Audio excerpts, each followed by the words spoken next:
Thanks for being here. Subscribe to Cheating Stories Best, so you don't miss new stories. Imagine that in an instant your life is ruined because of the person closest to you. Learn how Mike Wilson faced a betrayal that changed his destiny forever. Today's story with a similar plot. Enjoy! My name is Mike Wilson, and until that night, I thought my life was pretty good. I had no idea that it was about to descend into hell overnight. Everything I loved was either taken from me or threatened to be taken from me. However, I survived, and over the years, I found comfort in one particular Bible verse: the race does not go to the swift, nor the battle to the strong, nor does food come to the wise, or wealth to the discerning, or favor to the learned. But time and chance happened to them all. I married Jenny Smith 3 months after graduating from college, and we had been married a little over 7 years when Jenny completely betrayed me. I looked through every minute of our married life that I could remember and found nothing to indicate that my life was about to turn into a nightmare. I was completely stunned. Jenny and I met in college. She was very attractive, about 5 feet 6 inches tall with brown hair and emerald green eyes. Jenny wasn't overly gifted, but in my opinion, she was perfect. On a scale of 1 to 10, with 10 being a goddess, Jenny was a 9, maybe even a 9.5. But she had a charm that simply attracted people. Jenny owned me body and soul, and we worked so well together. Our goals seemed to align perfectly, or at least, the goals that Jenny talked to me about anyway. We dated and eventually got married. I'm 6 feet tall, weigh about 190 pounds, and have sandy brown hair. My social life was quite active in high school and college, and I had my fair share of romantic encounters. I would never be confused with a sports star or a movie star. However, every now and then, I would get a second look from a lonely woman. I won't bore you with a long story about how Jenny and I met. I'll just say that we met in statistics class. Over the next 18 months, we became 2 peas in a pod, and right before I graduated, I happily landed a good job, so our future looked very bright. One thing that should have alerted me was that Jenny was very reluctant to introduce me to her parents, John and Alma. I didn't realize until after the wedding that Jenny was completely ashamed of them. In fact, I believe I would never have met them if I had not insisted on talking to her father before asking her to marry me. For a day or two, I thought we were on the verge of parting, but then Jenny gave in and arranged for us to meet her parents at their home. At this meeting, I learned that Jenny grew up in a very poor family, and she was very ashamed of it. But to me, they were wonderful people, and Jenny had no reason to be ashamed. They were warm, sympathetic, and very friendly. They didn't have much, but they were always willing to share the little they had. My father died when I was 14 and my mother when I was 20, so I came to love John and Alma Smith as my real parents. They lived in a small house in an old, not the best neighborhood. It was a 1-story building of just over 1,000 square feet. The design was simple, with 3 bedrooms and 1 bathroom. They had a decent-sized living room but a small kitchen. However, John made sure everything outside was in good condition, and the lawn was neatly trimmed. Alma, on her part, kept things clean inside. Over the years, it was sad to see how Jenny neglected her parents, but every time I brought up the topic, it caused an argument, so I avoided mentioning John and Alma but always kept an eye on them. I called them at least once a week, and sometimes I could get Jenny to talk to them. But beyond wanting to keep in touch, I listened to see if they needed anything. For example, one day I found out that John's lawnmower broke down, and he didn't have the money to fix it. So I bought a used mower and told John the first had a new one and asked if he knew anyone who could use my old one. I think he realized what I was doing, but he gratefully accepted the mower.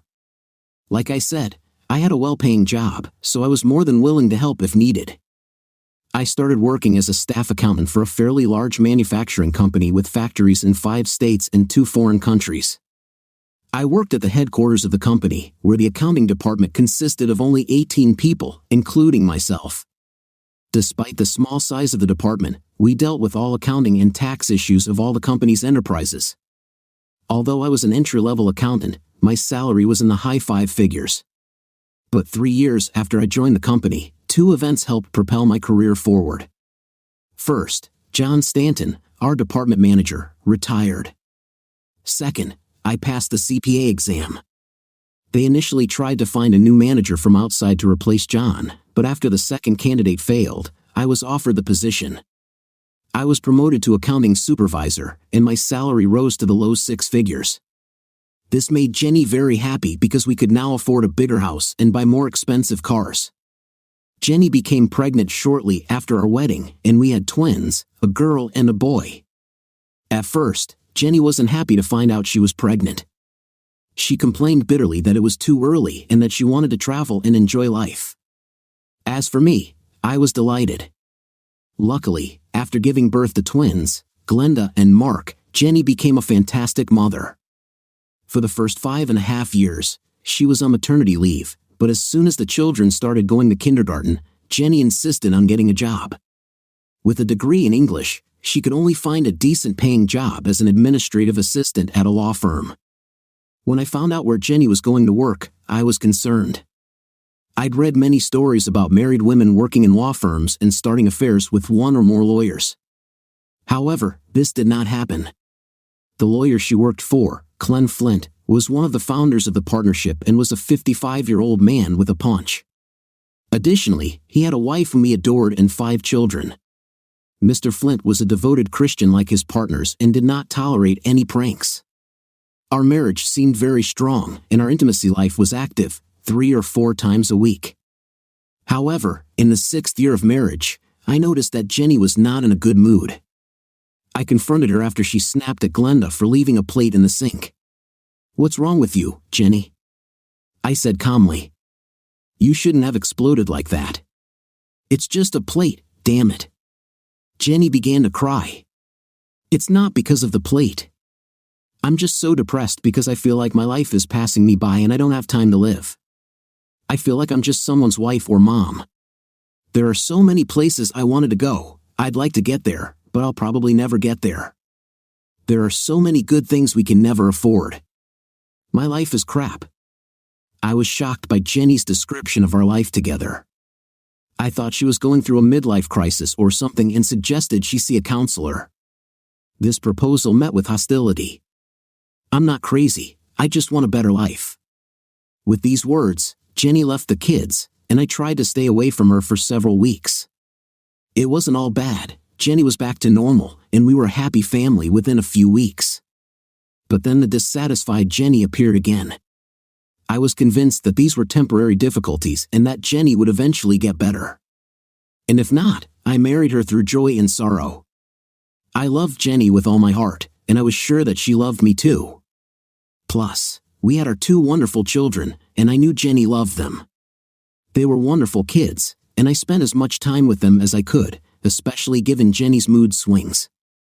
I felt very sorry for the children because they did not understand why Mom was sometimes sad and angry. So I tried to protect them from this and always told them that no matter what their mother did, she still loved them madly. Many weekends, I planned trips around the city with Mark and Glenda. Sometimes Jenny joined us, but more often she stayed at home. The children were happy when a cheerful mother was with us, but were relieved when we left a sad mother at home. The tension in our home subsided until the Independence Day picnic my company hosted every year. It was fun for all the staff, and surprisingly, Jenny even looked forward to it. After this Independence Day picnic, things were better than usual in our house. Jenny's mood improved noticeably. I couldn't be happier. But then came the New Year's Eve party at my company office, when my life went to hell. Usually, Jenny and I skipped the company's New Year's party. Neither of us were big drinkers, and I liked dancing more than Jenny, so for both of us, New Year's was just an excuse to drink a lot of alcohol and act stupid. We usually had dinner with the kids, put them to bed, watched the ball drop, and then went to bed to ring in the new year with love. This New Year's was different. Jenny said for the first time in years that she actually wanted to go. Her explanation was that we hadn't danced for a long time. This seemed strange to me because Jenny wasn't that good of a dancer. It all seemed strange to me, but if Jenny wanted to go to the party to dance, I was more than okay with it. When we arrived at the party, I was surprised to see our company owner, Brad Carlson, there. The only company event he regularly attended was the Independence Day picnic. In fact, it was at the last Independence Day picnic that Jenny first met him. I could tell everyone was a little surprised to see the boss at this particular party. Everyone agreed that he enjoyed the picnic because he liked competing in volleyball and softball. He was a good athlete, but no one had the courage to tell him that he was not nearly as good as he thought. We had several guys who had played baseball in college or in the minors, and a woman who went to Ohio State on a full scholarship to play volleyball. Once I found Jenny, I went to get drinks for us. Before I returned, however, the music started playing, and Brad asked my wife to dance. He danced 3 or 4 songs before bringing her back to our table. When I asked Jenny to dance, she said she just wanted to relax, but half an hour later, when Brad appeared, she jumped up and danced with him for 5 songs in a row. I finally managed to dance 2 dances with Jenny before she pleaded that she was tired. About 15 minutes before midnight, Brad returned again. Jenny didn't even look in my direction when she took his hand. I was very angry, to say the least, but I didn't want to embarrass myself in front of my boss. I decided I would talk to Jenny when we got home. I was sitting and trying to calm myself when someone said it was 1 minute to midnight. I looked around for my wife because I wanted the new year to start with a passionate kiss from her, but I was stunned when I saw Brad pull Jenny towards him and kiss her on the lips. Anger grew inside me, and I walked toward them, still hugging. I pulled Brad away from Jenny and screamed, "Leave my wife alone, you idiot." The room suddenly fell deathly silent as all eyes were on us. No one had ever spoken to Mr. Carlson in such a tone. I didn't care that he was my boss. He had crossed the line, and I wasn't going to stand for it. I didn't care if he fired me. My heart was racing, and I knew my face was turning red. "Jenny, I think it's time to go home," I said through gritted teeth. I reached for Jenny's hand, but she pulled it away. "Mike, I'm sorry," Jenny said, taking Brad's hand. "I'm leaving with Brad. It'll only be for 1 night, we'll talk tomorrow." I was so stunned that I could not utter a word. Before I could recover, Brad and Jenny were gone, and everyone was looking at me.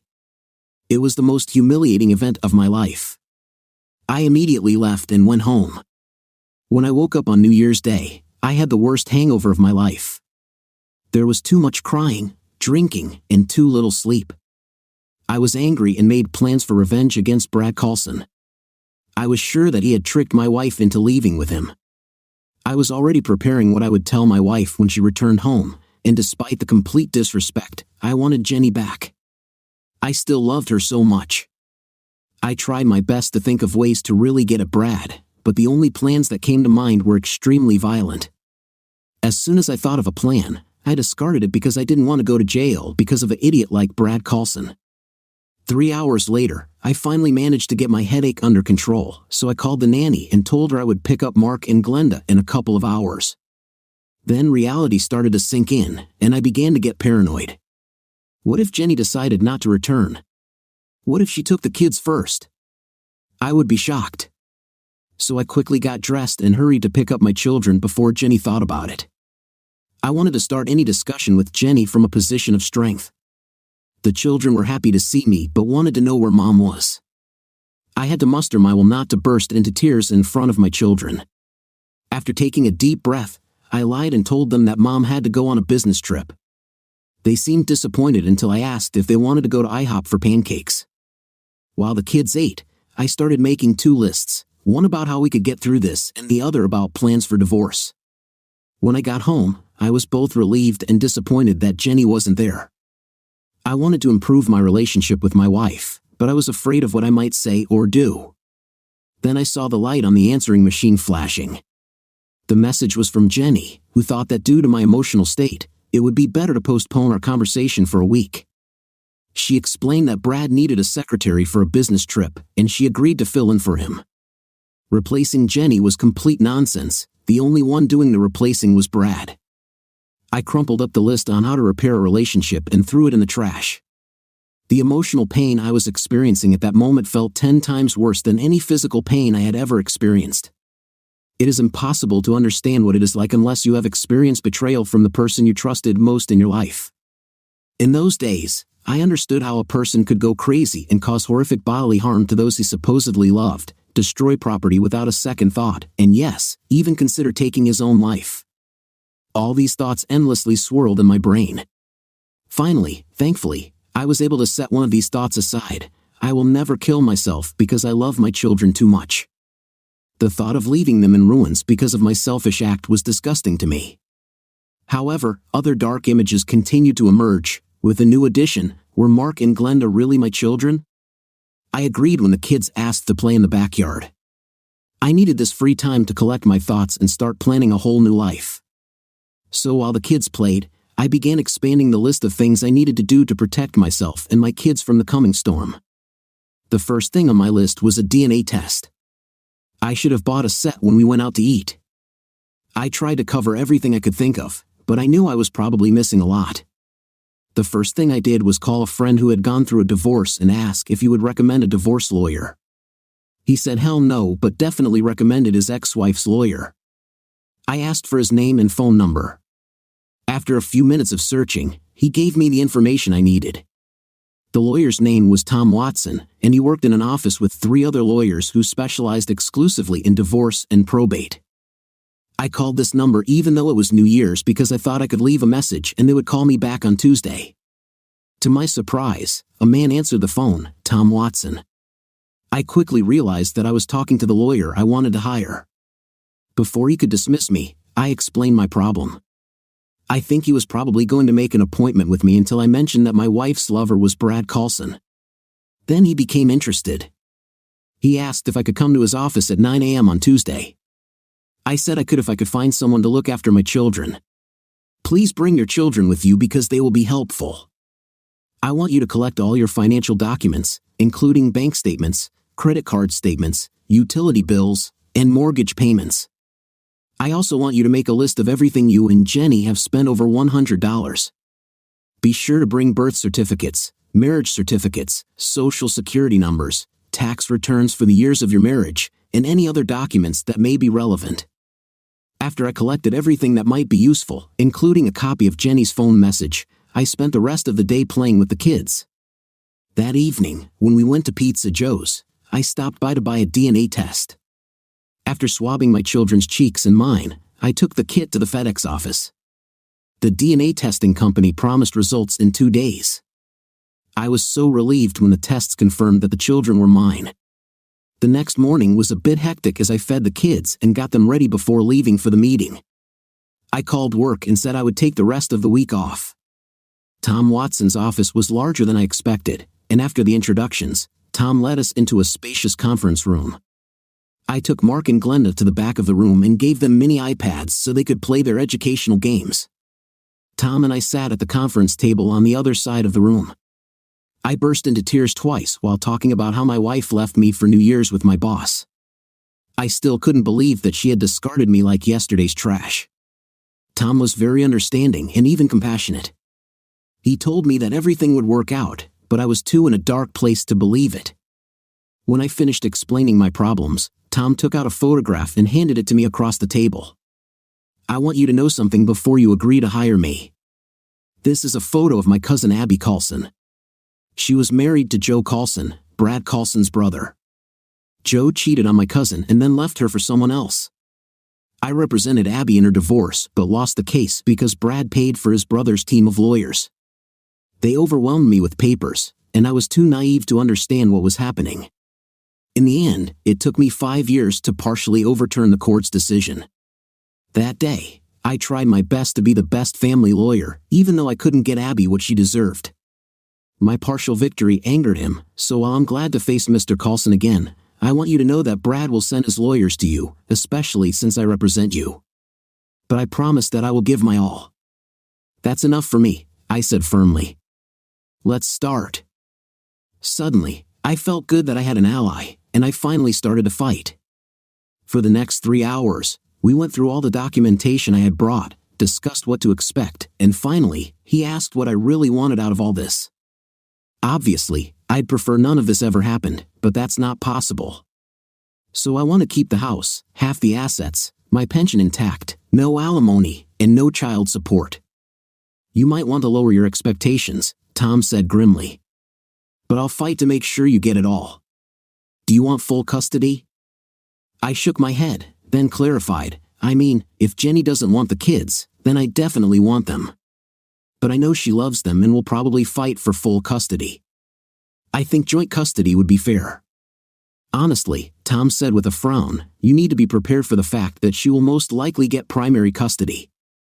Given Mr. Ken Carlson's wealth and the likelihood that he intends to marry your wife after the divorce, she could gain the upper hand. If you don't plan on getting married again and can't show that your wife is unfit as a mother, the best you can hope for is broad visitation rights. But knowing what a jerk Carlson is, they'll probably fight against this too. This really sucks, I said with venom. I didn't do anything wrong, but I'm the one who ends up looking like a fool. As far as your children are concerned, that's probably a fair assessment, Tom continued. However, if your wife marries Brad, you won't have to pay child support. On the other hand, you'll still have to pay alimony. I'll happily pay child support if I can see my kids. The last part of the meeting involved Tom talking to Mark and Glenda without me in the room. I don't know exactly what they discussed, but Tom seemed happy when he came out with the kids. You must be some kind of special father, Tom said, pulling me aside. Because your children really love you. Unfortunately, they also seem to love their mother, but not as much as they love you. I left Tom Watson's office feeling better financially, but worried about how much time I would be allowed to spend with my children. Tom said he would draft the divorce papers and a petition to grant me temporary custody of the children. We plan to serve the claim on my wife shortly after she returned from her business trip. The next morning, Jenny called and asked to meet to talk. I agreed and arranged for the children to be elsewhere. Everything seemed to be going as Tom had predicted. I no longer had any illusions that Jenny wanted to make peace. Although it tore me apart, I knew it was no longer possible to return to the past. Our marriage was over, and Jenny had chosen Brad. No wonder she rang the doorbell. Tom had warned me to expect something like this. However, I made her wait and ring the doorbell 2 more times. When I finally opened the door, it was difficult to contain my emotions. I didn't say a word. I just turned around and went back to the kitchen to get a beer. As I sat down, Jenny asked where the kids were, and I almost exploded. Instead, I calmly said, "So, you're interested now?" I probably deserved that. She quickly tried to placate me. But I really believed that meeting right after I left you on New Year's Eve would have been very unpleasant and dangerous. I'm sorry for that. It wasn't originally planned for me to leave that night. I was going to tell you the next day, but Brad didn't want to wait. Besides, the trip happened because Brad had problems at one of the factories. He convinced me that it was better to let you cool down, and Brad was absolutely right at first. But after this trip, I realized that he is my soulmate. It's amazing how your soulmate turned out to be super rich, I replied, my voice dripping with sarcasm. I'm guessing you're here to talk about our divorce, so let's talk about it so you don't waste my time. I have something much more important to do than talking to you. I need to go to the bathroom. Anger flashed in Jenny's eyes. You don't have to be rude and offensive. I don't care what you think, I shot back. Jenny was angry now. She wasn't used to being talked to like that. I don't have to sit here and take insults, she retorted. Then leave, I said, standing up and heading into the garden. I didn't really want Jenny to leave. However, given my condition, it might have been better. But it seemed that my reaction confused her, and she lost her enthusiasm. No, I think we need to end this conversation. She fumbled awkwardly in her bag and pulled out an envelope, handing it across the table to me. I opened it and started reading. Again, Tom was absolutely right. The terms Jenny offered were quite generous until I read the last paragraph. At that moment, I almost threw myself across the table to rip Jenny's throat out. I threw the papers in her face. Tell Brad Carlson to shove this proposal up his 5th place. I will never agree to him adopting my children, and offering me $100,000 to agree is simply despicable. Mike, Brad and I can offer the kids a much better life than you can, Jenny said, ignoring my insults. This will be better for the children. I'll be a stay-at-home mom, and they'll be able to go to better schools, live in a better house, and travel. These are all things you can't offer them. But if it helps, Brad is willing to pay you $250,000 to approve the adoption. Jenny, not only are you completely delusional, but you're also an idiot. What part of screw you and your soulmate didn't you understand? I'm sure Brad will raise his offer to $500,000, Jenny said quickly. That's probably more money than you'll ever have at one time. We were barely making ends meet with your salary. And remember, Brad is your employer, your job could be gone overnight. Even if he offers $100 million, I won't agree. I was on the verge of a breakdown and had to calm down. I glanced at my watch, then turned my attention back to Jenny. I've had time to reflect on our marriage, and what I've realized is not pretty. You may think that you're golden, but that's not true. We had a pretty good marriage for a while, but for the last year, you've been a lousy wife, a lousy mother, and an overall lousy person. We made ends meet, but you always spent way more than you needed to because you always wanted the best. I don't need Brad's crumbs, and if Brad is going to fire me, I'll just have to find another job. Now that the court has granted me temporary custody of the children due to your negligence. I didn't abandon my children, she retorted angrily. At that moment, the front doorbell rang. This is for you, I said with a smile, heading toward the door. I opened it and saw a deputy sheriff. I stepped aside so he could see Jenny standing a little behind me. He nodded and asked, "Are you Jenny Wilson?" After she showed him her driver's license, he handed her an envelope and informed her that she had been officially notified. I grinned as she read the divorce suit and then ran away crying. God, how good it felt to see her just leave after being served. I called Tom on his cell phone. You behaved yourself, I hope? Tom asked. It was difficult, but I held it in.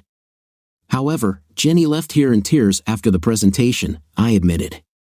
I don't know what it was, you were absolutely right about what they would suggest. However, they included one unexpected element that almost made me snap. It turns out that Brad Carlson wants to adopt my children. He can't do that, right? I asked, feeling a surge of panic. It's an unexpected situation, Tom admitted. As for terminating your parental rights, it will be extremely difficult unless they can prove that you are completely unfit as a parent. So you will have to be extremely careful in how you behave toward your wife and Brad. Also, try to be around other people who can serve as witnesses if necessary. I wouldn't be surprised if that scoundrel Brad made up some story and got his witnesses to swear to it.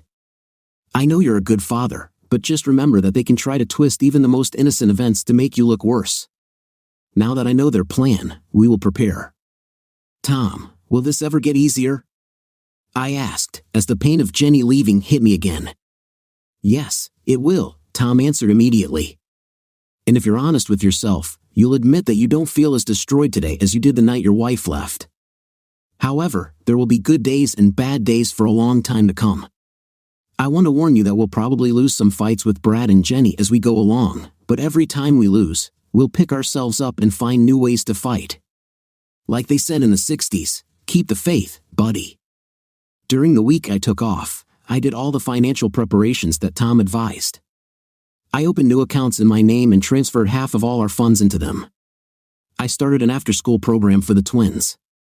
Their school offered a program where children could stay until 5:30 in the evening, which was ideal since I worked from 7 o'clock in the morning until 3:30 in the afternoon. This gave me enough time to get home, run some errands, and still pick up the kids on time. The week also gave me time to work out a schedule with the kids. Jenny ran the house pretty loosely, especially when it came to bedtime. However, I needed to set a stricter routine if it was going to work for me. I bathed them, brushed their teeth, and put them to bed by 8 o'clock in the evening. At first, they objected, but when I promised to read 2 stories instead of 1, they began to look forward to bedtime. Spending time with my children saved me. We became even closer, and surprisingly, they didn't ask about Mom so often. But one day, Mark asked if Mom would ever return. I didn't want to hurt my children, but I didn't want to lie to them either. I told them the whole truth. Their mother found a new man who she likes better than me and wants to live with him. In fact, she wanted him to be their new dad. Both kids started crying, and then I felt terrible. I may have said too much. So I quickly convinced them that no matter what, I would always be their dad. This calmed them down and earned me 2 big hugs. When Saturday morning arrived, it was time to take the kids to their writing lessons. Although their mother had not seen them for over a week, Mark and Glenda were delighted because they were going to see Miss Darla. Writing lessons were my idea, which Jenny did not support. Like many little girls, Glenda loved horses and wanted to learn to ride. Mark went along for the company because he didn't want to be left out. However, he quickly became a much better rider than his sister. Darla Lamson owned a stable that also offered riding lessons. She was an excellent instructor, and the children adored her. She had a sweet face, although she was 10 or 15 pounds overweight, but she had a warm smile and an infectious laugh. I liked her from the first meeting. Jenny made fun of me and told me that I liked Darla because she laughed at all my stupid jokes, which was true. However, Darla was easy to love. "Where's Mrs. Wilson?" Darla asked as I stood at the paddock fence. "Mrs. Wilson and I are getting a divorce," I said without emotion. "I'm sorry," Darla said quickly. "I didn't mean to get involved." "No, it's okay," I said to calm her down. "So be it. I just hope we can continue the riding lessons with the kids. I have them for now, but my lawyer says the court will probably give her primary custody, and I'll only have visitation rights. I'll fight for joint custody, but things aren't looking good." "Why is that?" "Well, after the divorce is finalized, Jenny will marry her rich lover. Then she can stay home with the kids, while I'll have to hire nannies. The worst part is that I work for this married man, Brad, so as bad as it already is, I expect I'll soon be out of a job when he starts pushing me out." "Isn't that Brad Coulson?" Darla asked, narrowing her eyes. "Yes. Do you know him?" "I've never met him personally, but I had to deal with his lawyers. His property borders my ranch, and he wanted 2 acres of my land without wanting to pay for it. All he wanted with that land was to create a buffer between his property and mine. The only thing he did was plant dozens of trees and bushes.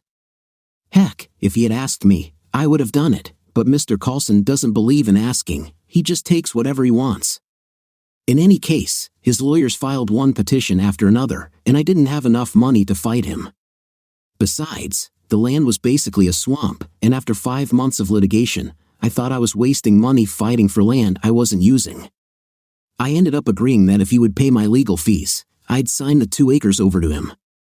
My property taxes went down a bit, though. The experience left me with a bad taste towards Brad Coulson.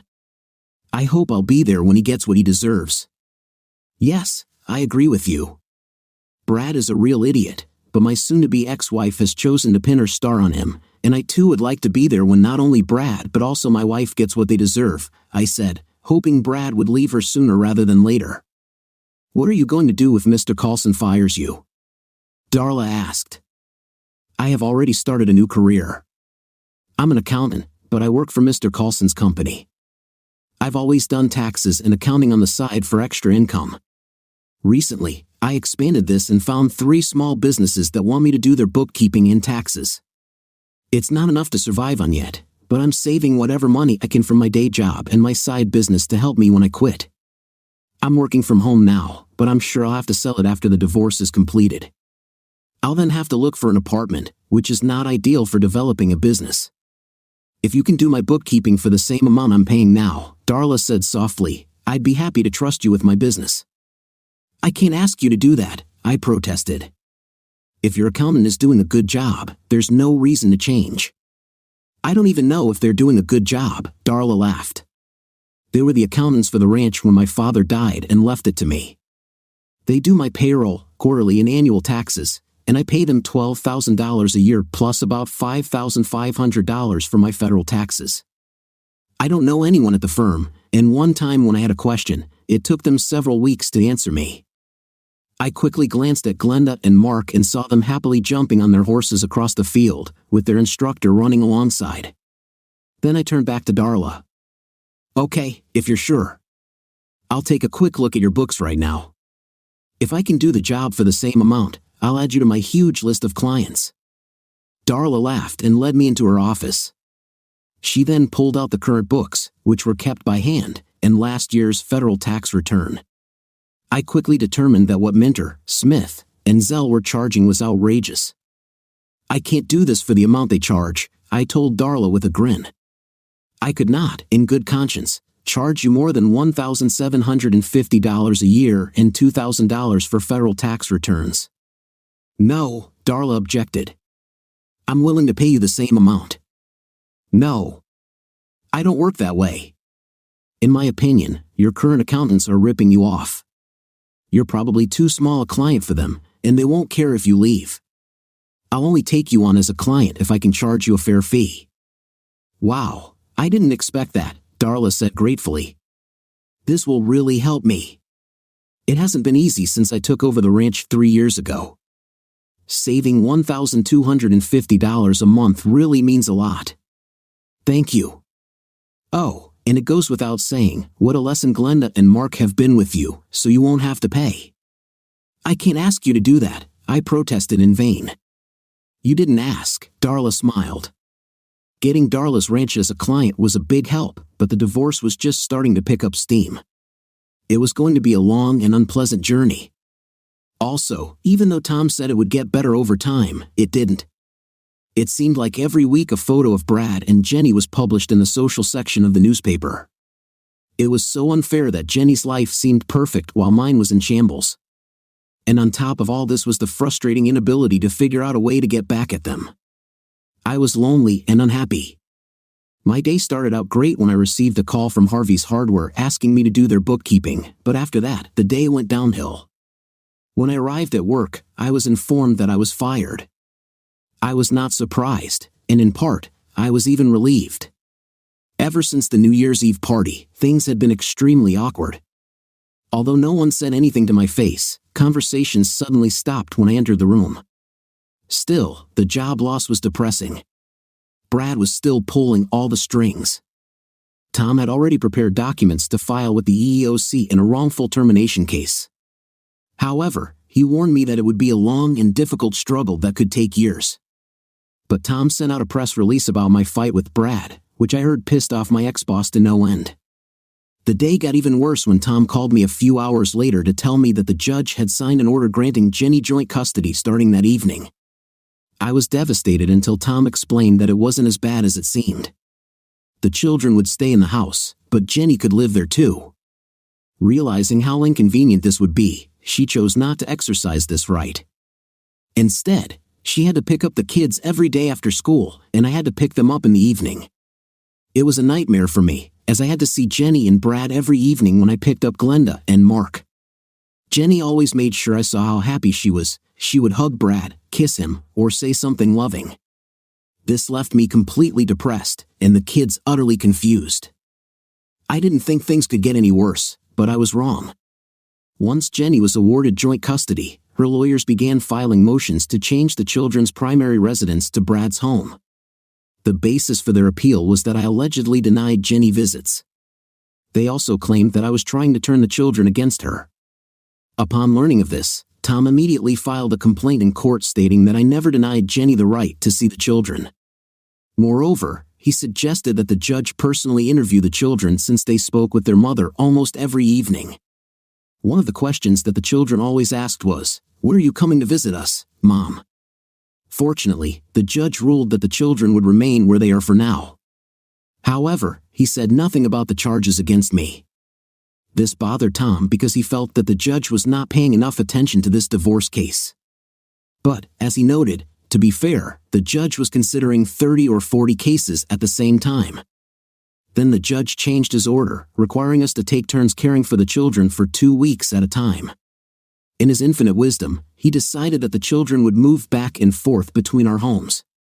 At first, I thought this would be extremely inconvenient for Jenny since the kids' school was 35 minutes away from Brad's house. But I didn't take into account how cunning Jenny and Brad could be, something I soon found out. I should have known from the moment Jenny walked out on me at Brad's New Year's party that I never really knew this woman. In fact, I don't think Jenny really knew herself. However, it's hard to let go when you love someone so desperately. When Jenny took Glenda and Mark for the first time, what my soon-to-be ex-wife said left me in shock. Jenny seemed nervous but determined. As soon as she put the children in the car and they drove away, she turned to me and said, "Please don't complicate the divorce.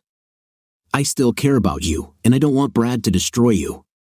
If you let Brad adopt the children, I will give you full dating rights. But I want you to understand that I won't let you destroy my relationship with Brad." Wow. I shook my head. I thought you were just a cheater, but I was wrong. You're also a conniving idiot. You would have given me full dating rights? No way. To hell with you. I turned and walked back into the house, but over my shoulder, I heard her say, "You have been warned." I called Tom immediately after Jenny left and told him about her words. Tom wasn't surprised. "I told you to expect the worst from Brad. Have you installed the cameras in the house yet?" "The exterior cameras will be installed tomorrow, but for now, I have one in my bedroom, one in the kids' bedroom, and one in the hallway leading to the bathroom. I also put one in the living room and in the kitchen.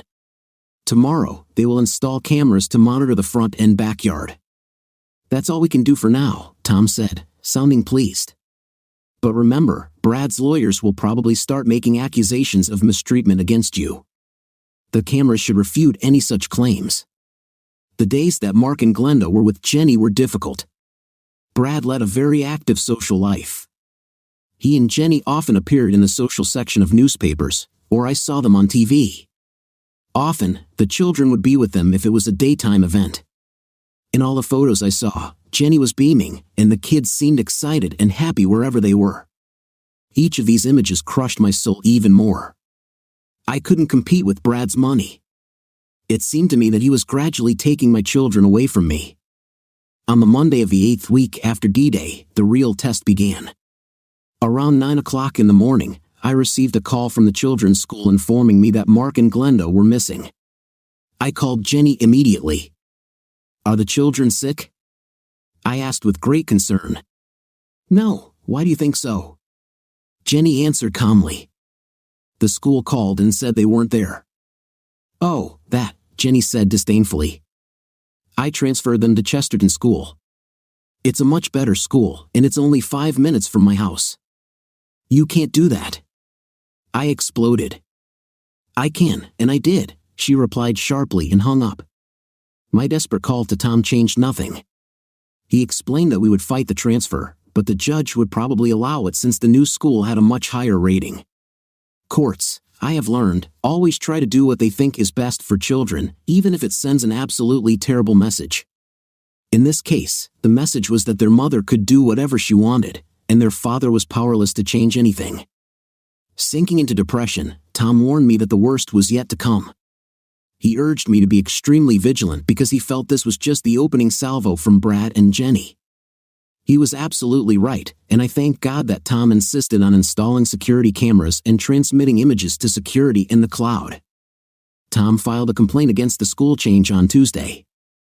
The hearing was not scheduled until 3 weeks later, but on Wednesday of the same week, Jenny's lawyers filed a complaint accusing me of molesting our daughter.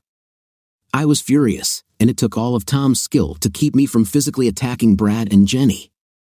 However, 2 things happened, but I thought only one of them ended well for me. An emergency hearing was scheduled, but I was banned from seeing the children until an investigation was conducted. I was not even allowed to observe meetings due to talk of possible criminal prosecution. Tom immediately obtained a bench warrant to learn the details of the charges. He wanted Jenny to state when the alleged harassment occurred, where it happened, and what exactly happened. Jenny's lawyers initially objected, arguing that it would traumatize the children. Fortunately for me, the judge did not accept their arguments. He had seen this trick too many times. "Let's be absolutely clear, Mr. Cuz," the judge said, looking at Jenny's lawyer with an iron gaze. "I take these charges very seriously. If they are proven, I will make sure that Mr. Boer Wilson will be prosecuted to the fullest extent of the law, and he will not see his children until they are 18 years old. However, if I find out that your client is trying to manipulate me, it will reflect badly on Mrs. Wilson. I expect you to provide Mr. K. Watson with a detailed description of when, where, and what occurred in this alleged harassment. Is that clear, Mr. Cuz?" Jenny's lawyer turned a little pale and nodded. I also noticed that the smile on Jenny's face suddenly disappeared. The next day, Mr. Panus emailed a list of dates, times, and places of the alleged molestation. He did not provide any description of what form of molestation took place. I was furious that they were still playing games and trying to ruin my life, but Tom assured me that we had enough funds to fully refute their claims. There were 6 accusations, all in the evening, in the bathroom and nursery bedroom. Tom immediately had a security company review all footage of the bathing and bedroom scenes. The camera in the hallway clearly showed the twins taking their baths one after the other every night, and me handing them a towel as they came out of the bath. In the bedroom, it was clear that I would lay out their pajamas for them, and they would put them on. I would then read 2 stories before laying them down, hugging each one, and kissing the top of their heads. There was absolutely nothing inappropriate. The emergency hearing began with the judge's stern condemnation of anyone who abused a child. "Okay, Ms. Cuz," the judge said, "you've made this disgusting accusation. So what evidence do you have?" The children told their mother, the lawyer replied, and given the gravity of the situation, we immediately stepped in to protect them. "Mr. Benham Watson," the judge turned to Tom, "what does your client say about this?" "Your Honor," Tom responded, "both my client and I declare that the allegation is completely false. When we prove it, we ask the court to impose sanctions against Mrs. Watson. If Your Honor permits, I would like to play the episode video courtesy of Able Security. At my suggestion, Mr. Boer Wilson installed cameras inside and outside his home because I was afraid of such an outrageous accusation being made." Mr. Silas immediately rose to his feet. "Your Honor, this is highly irregular and questionable at best. How do we know these videos aren't doctored?" The judge sighed in irritation. "Obviously, Mr. Silas, you are not familiar with the security system that Mr. Boer Wilson has installed in his home. The video footage from Mr. Wilson's home is directly streamed to Able Security. From there, it is stored on the company's server for 1 year. If I remember correctly, the video is also stored in the cloud. The video can only be accessed from the servers or the cloud using the access codes of 2 company officers. This is a reliable system, and I trust it."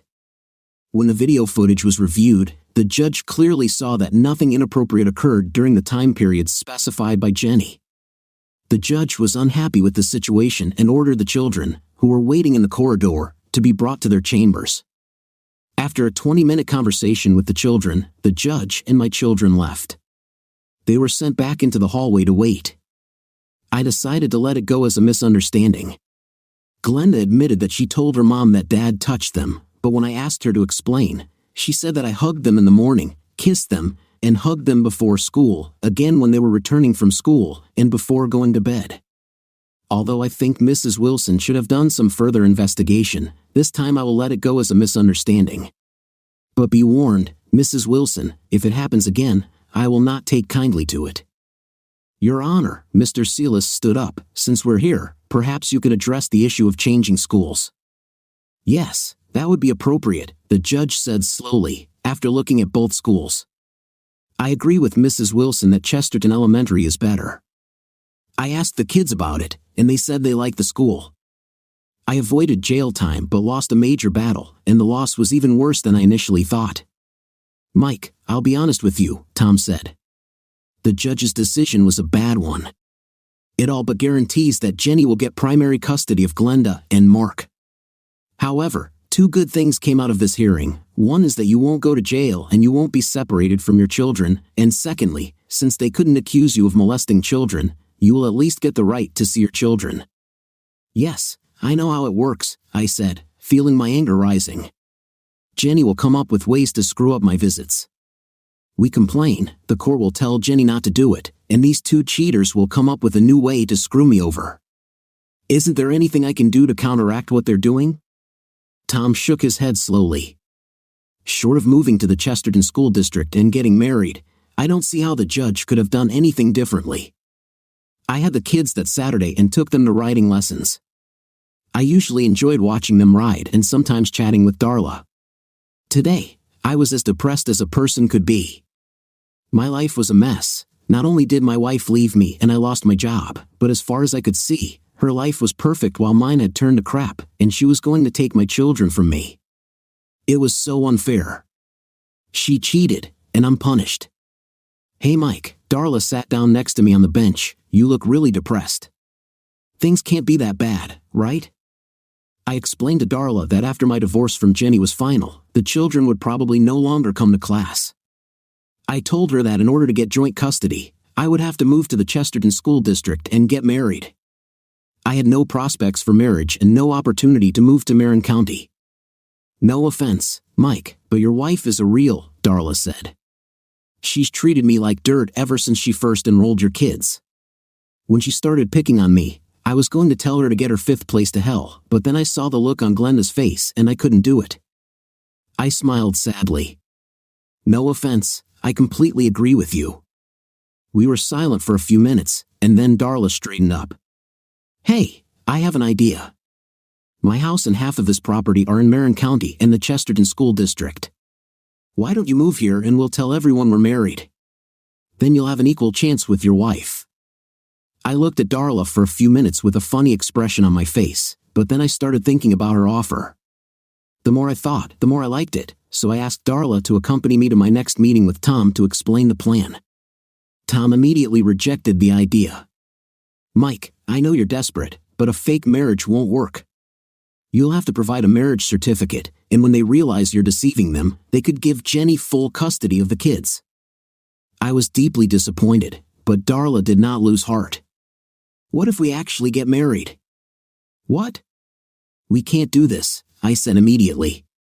Listen to me, Darla demanded.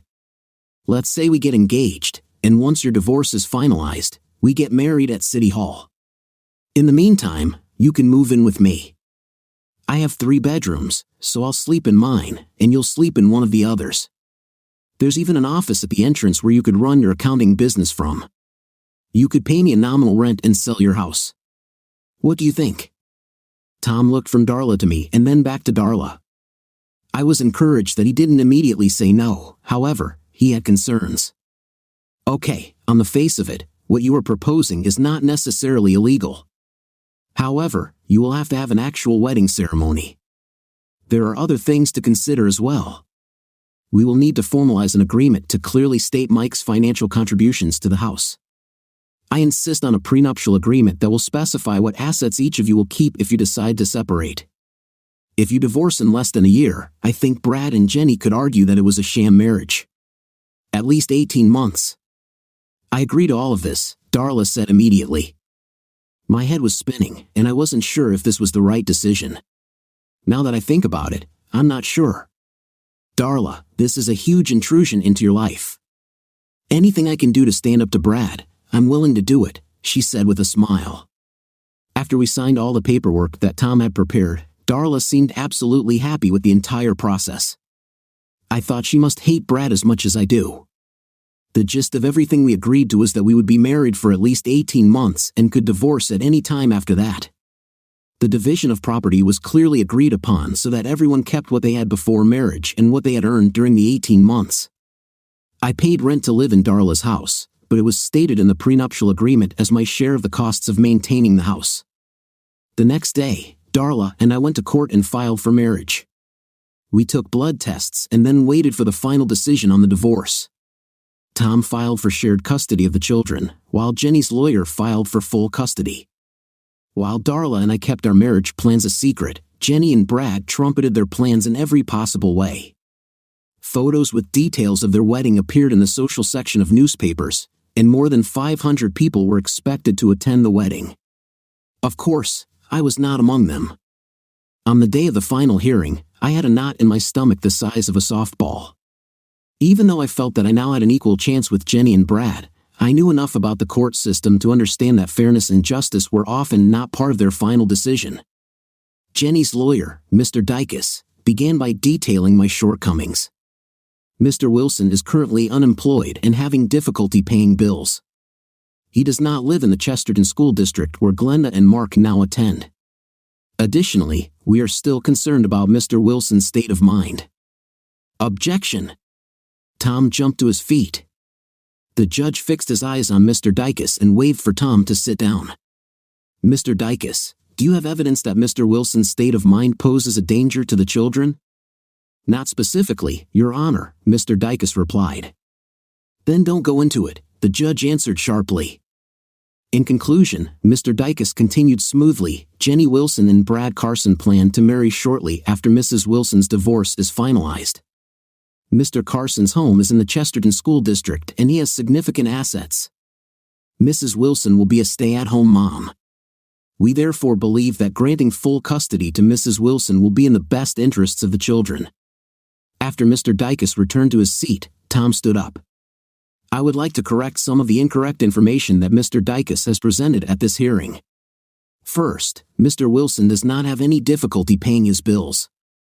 I present his financial statements to prove that Mr. Wilson has sufficient funds to pay his bills and child support.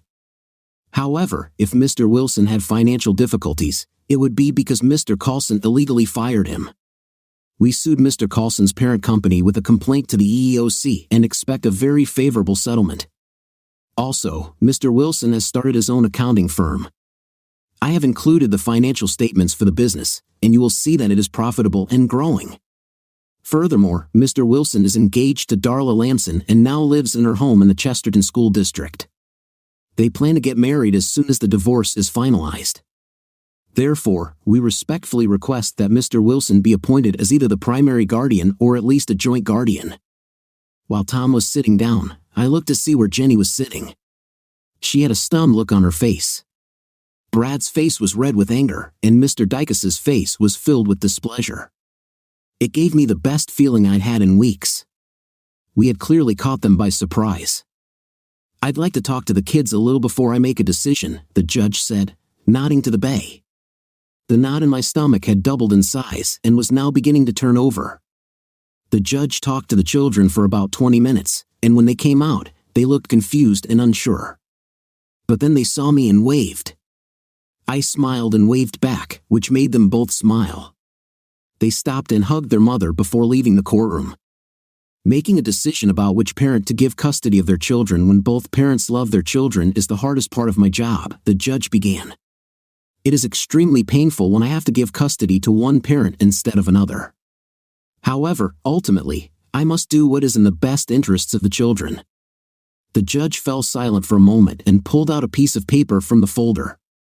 I looked across the room and saw smiles on the faces of Jenny, Brad, and Mr. Dykas. My heart sank. It felt like she would win again. Like I said, I have to do what's best for the kids, the judge began again. In this case, I had to consider that both parents could provide the necessities for the children, allow the children to go to the same school, and maintain a similar family status. The deciding factor was what the children wanted, and after talking with them, I learned that they want to spend time with both parents. Therefore, I am granting joint custody of Glenda and Mark Wilson. The children will spend 2 weeks with each parent, and since Mrs. Wilson is already with the children, she will be with them first. This Sunday, Mr. Wilson will pick up the children. Since the parents' homes are only 5 to 10 minutes away from each other, this will not be a difficulty for either parent. The transfer will take place no later than 2 p.m. every Sunday. Any other questions?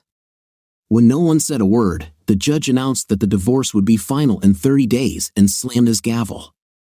An agreement on the division of property had already been reached, with a division of only 50/50ths.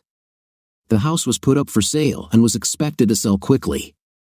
After all expenses, Jenny and I would each end up with about $6,000. For Jenny, it was pennies, but it gave me a little extra money in case of need. I was beyond happy, but I wanted to pretend that this was the expected outcome.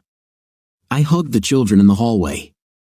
I then walked over to where Jenny and Brad were berating Mr. Dykas about the judge's decision. Mr. Dykas tried, though without much success, to explain that there was nothing he could do. "Sorry, Jenny," I said with a grin.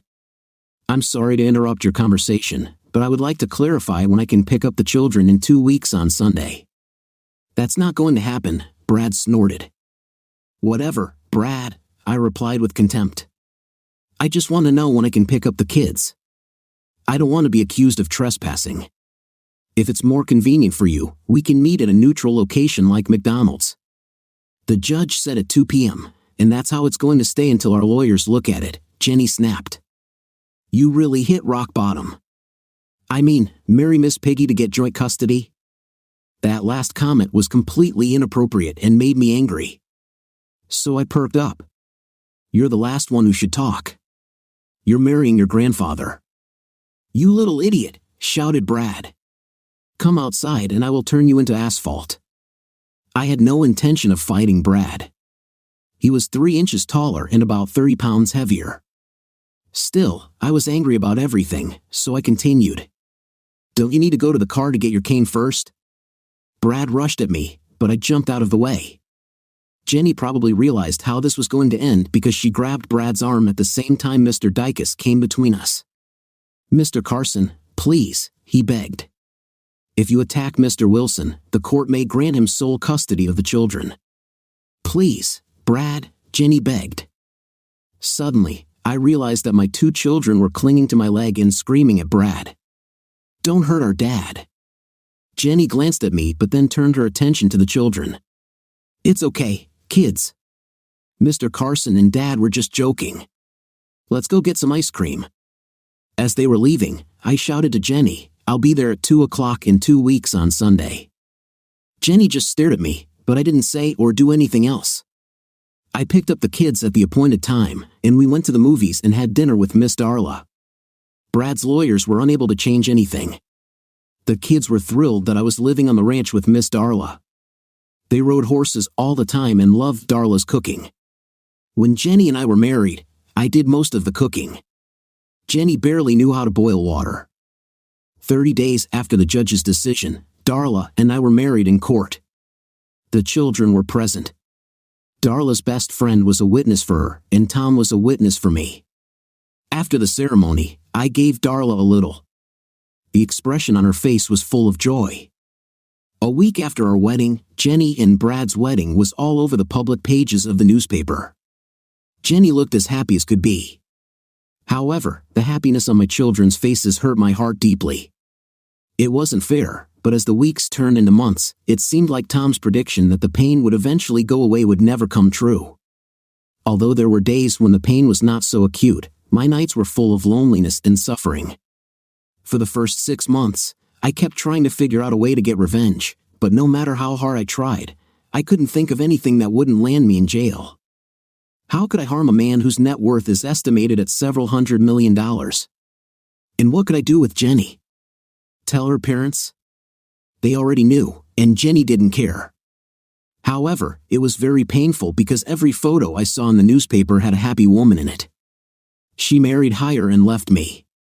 In my darkest moments, I entertained the idea of poisoning my children's minds against their mother, but I loved them too much to do something like that.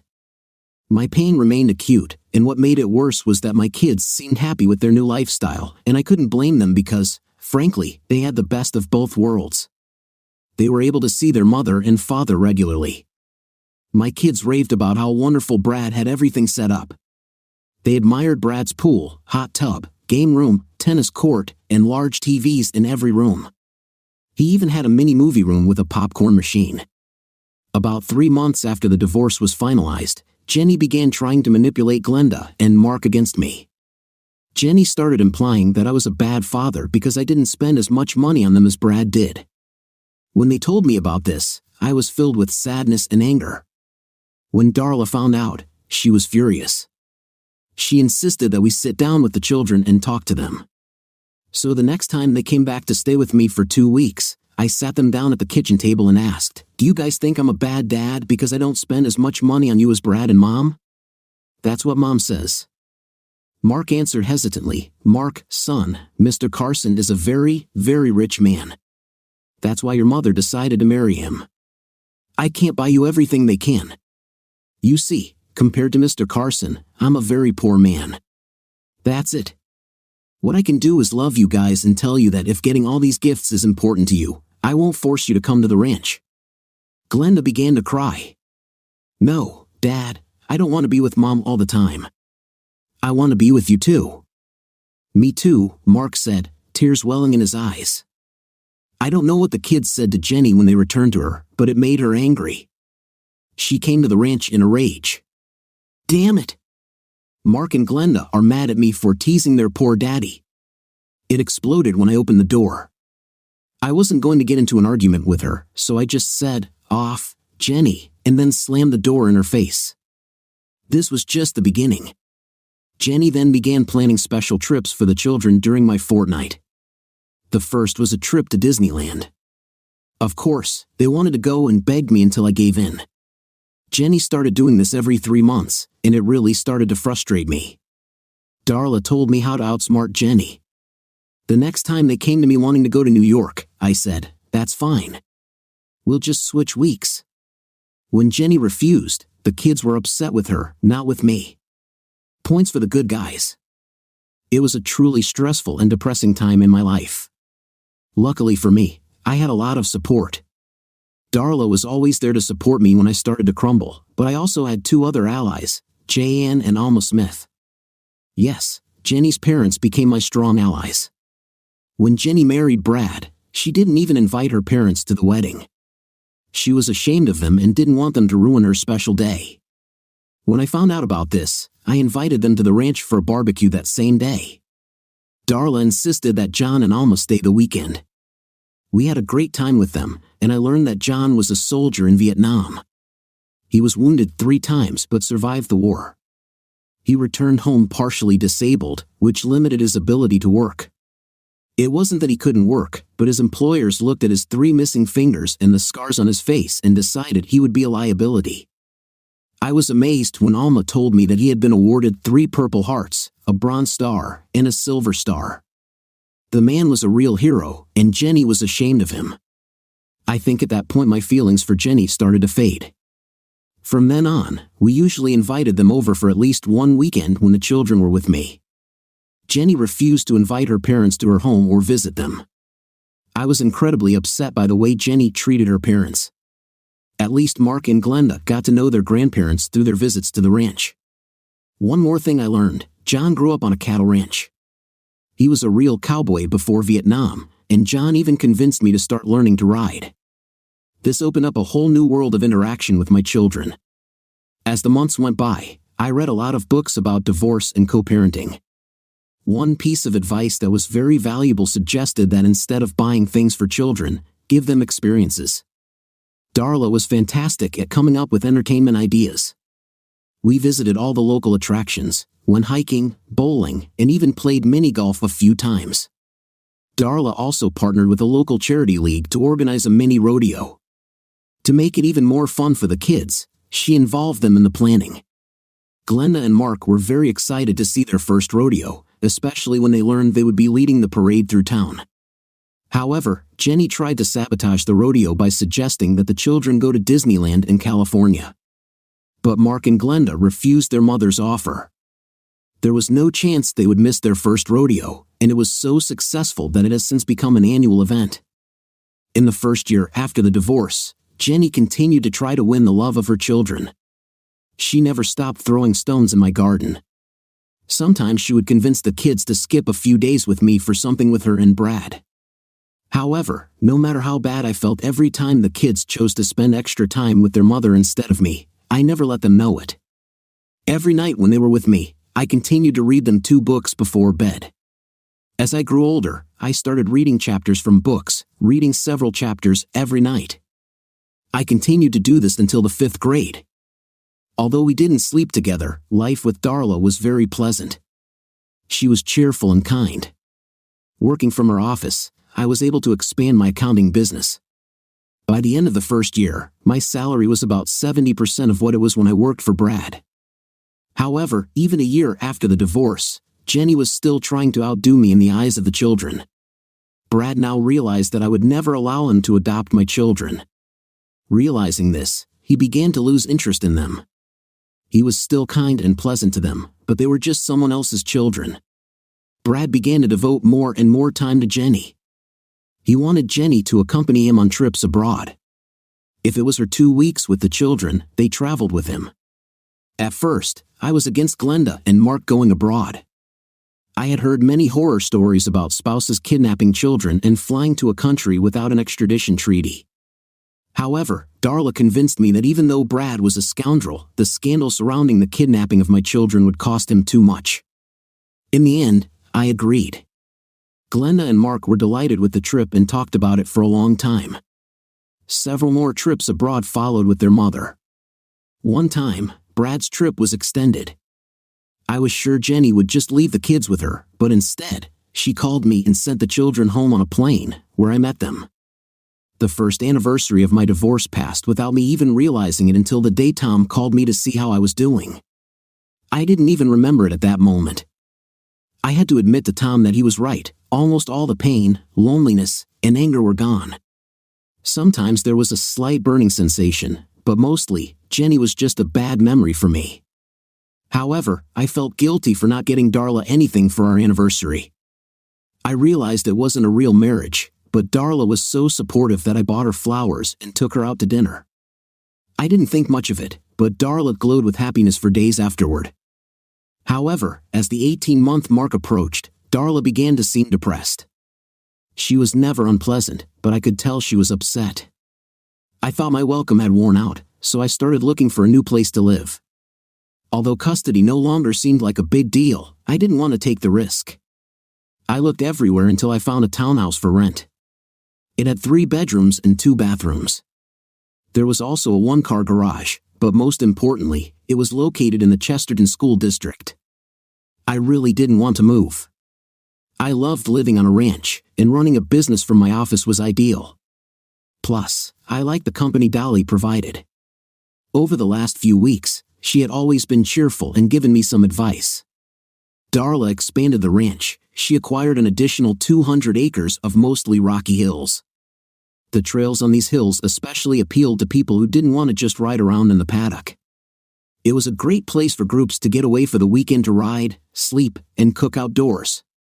It was a favorite place for corporations to spend their weekends for team building. I then convinced Darla to start offering summer camps for children.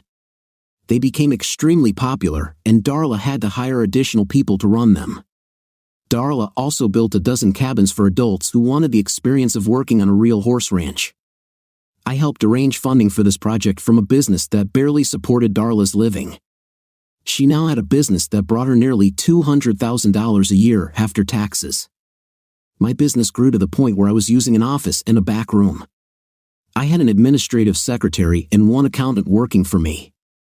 My income was about 70% more than what I was making working for Brad. I forgot about it, but Brad's company finally agreed to settle a wrongful termination claim. Tom thought I should hold out a little longer, but I wanted to get it over with. They paid me $250,000. Although Tom was entitled to a third, I gave him half. I saved the other half to buy a new home and open an office. On the eve of the 18th month, I announced my intentions while the children were with their mother. Darla, I want to thank you from the bottom of my heart, I began, as sadness overwhelmed me.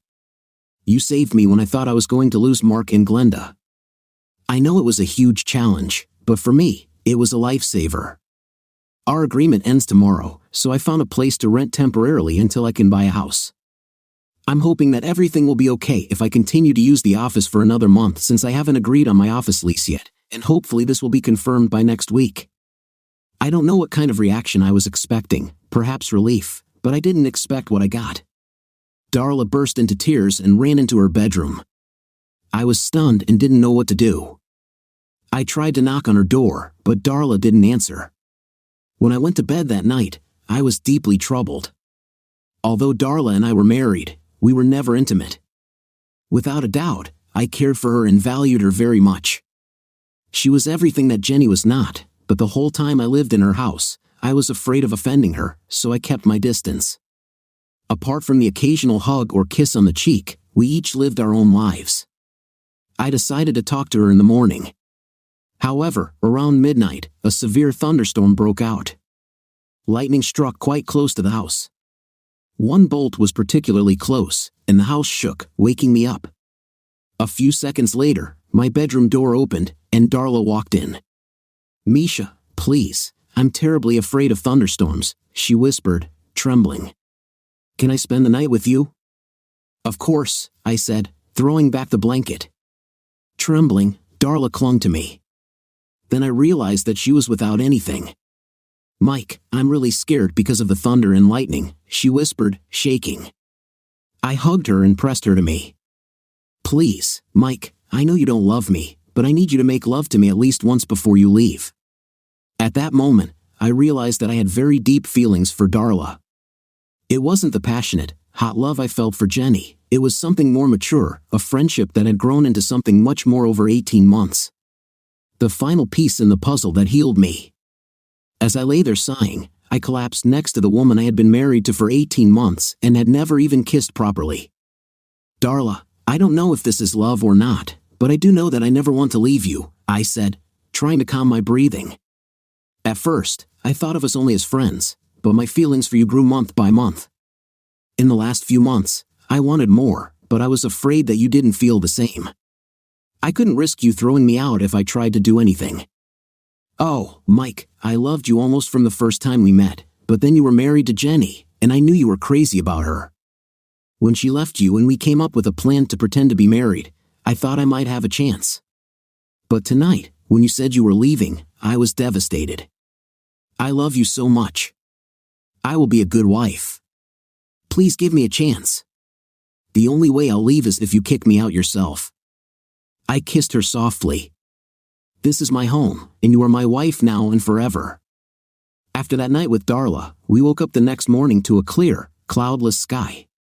Suddenly, I felt completely different about my ruined life. I had experienced a terrible betrayal, but I came out of it in a much better situation than I could have imagined. The pain, anger, and loneliness disappeared. Now I could think about Jenny without feeling like something was squeezing my heart. I had finally achieved the opposite of loving my ex-wife. I was indifferent to her. What was a fake marriage now became very real and loving. I decided that Darla and I should go on our honeymoon, so I asked her where she wanted to go to celebrate our finally realizing our deep feelings for each other. I expected her to say something like Paris or Hawaii. It wouldn't have surprised me if she said Las Vegas, but she didn't want to go to any of those places. Darla wanted to go to Montana instead. Why Montana? I asked. My dad always told me stories about the ranch he worked on in Montana. He loved working there and it inspired him to buy his own ranch when he moved to Texas. Land was a lot cheaper back then. Anyway, I always wanted to see Montana, but I didn't want to go there alone. Why didn't he just buy a ranch in Montana? I asked.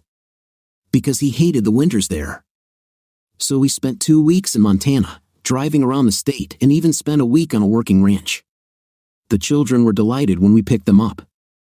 Then they told me something that upset me. Jenny and Brad had flown to Eastern Europe because Brad was opening 4 new factories in 3 different countries.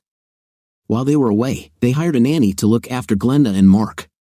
The children were unhappy being left with a 50-year-old nanny who wouldn't let them do anything except go to school, do their homework, and watch a little TV. The nanny couldn't swim, so they couldn't even use the pool. When Jenny picked up the kids 2 weeks later, I asked her about it. Jenny, the kids told me that you and Brad went to Europe and left them with a nanny. It's none of your business, Mike, so don't start, she said. I raised my hands in surrender. I'm not trying to start a fight. I just wanted to let you know that if you need to travel, we would be happy to take the kids instead of hiring a nanny. We were on a trip this time, so we couldn't help. I'm just saying that this is an option. The custody agreement is very clear, 2 weeks here for you and 2 weeks for Brad, Jenny said in a sharp tone before telling the kids to get in the car. The next day, I called Tom and told him about my conversation with Jenny and my proposal. He advised me to wait for it to happen again, but perhaps this was a one-time incident. It happened again 6 weeks later. I found out about this when I called the kids. Jenny and Brad went on a business trip again for a week. At this point, Tom filed for a modification of the terms of custody. When Jenny returned from Europe, she received notice of a court hearing to change the terms of her custody. She called me, furious, and told me in very rude words that hell would freeze over before she agreed to any changes to the custody agreement. Tom advised me that the court might side with Jenny. However, I told him I wanted to try in court. Jenny's lawyer, Mr. Cuz, looked less than pleased. I also thought it was odd that Brad wasn't there, just Jenny. Your Honor, this is a waste of time, stated Mr. Cuz. The custody agreement has been working successfully for almost 2 years. My client sees no reason to change anything.